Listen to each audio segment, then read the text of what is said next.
are two things I kind of wanted to touch on today. One of them is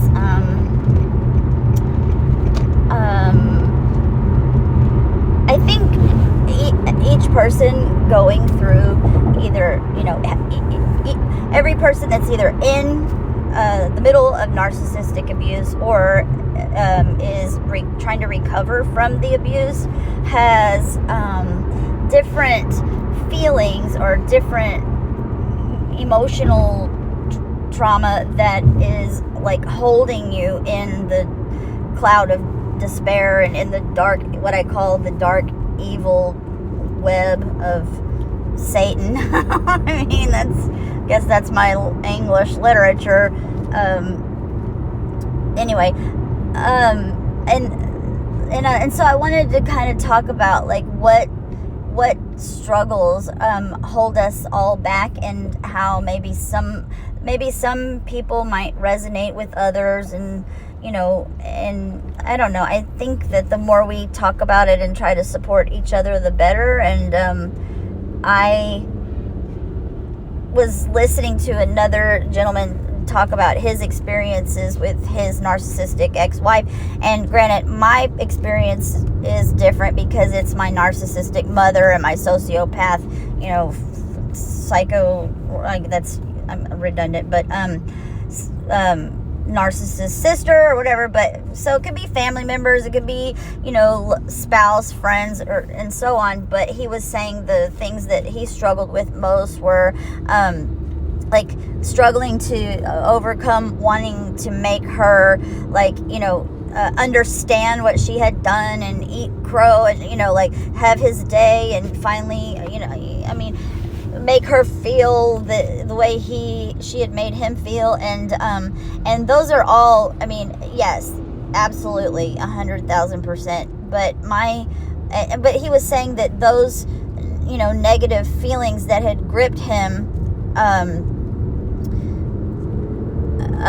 were the things that kept him from progressing maybe faster, or in a as he progressed through his recovery. But so as I listened, I was like, I agree. Fuck yeah, I've felt all of those things as well, but those feelings aren't the ones that are really making me want to go straight back to bed as soon as my kids leave my house and go back to their dad's. Or I sleep a lot. He said he slept a lot.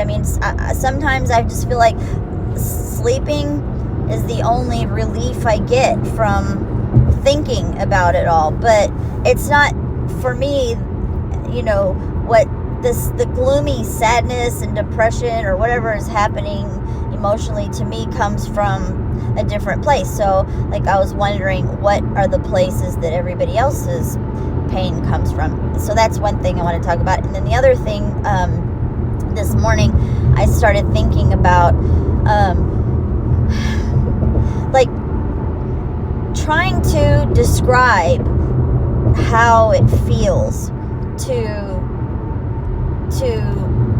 be abused by narcissists, or have been abused, or even how it feels to even try and recover, just the whole feeling. And so I started like Googling, and then trying to research like if somebody else could put better words on it. And yeah, there's a lot of adjectives that we could use to describe how it feels, but I'm wanting to dig deeper and like metaphorically how it feels. Like I want, because I am an English teacher, I want to vividly visualize how it makes me feel. And so I thought of a fairly decent example of how it makes me feel, and thought I would go out there and ask, how does it make you other people feel, and see if we can't as a community come up with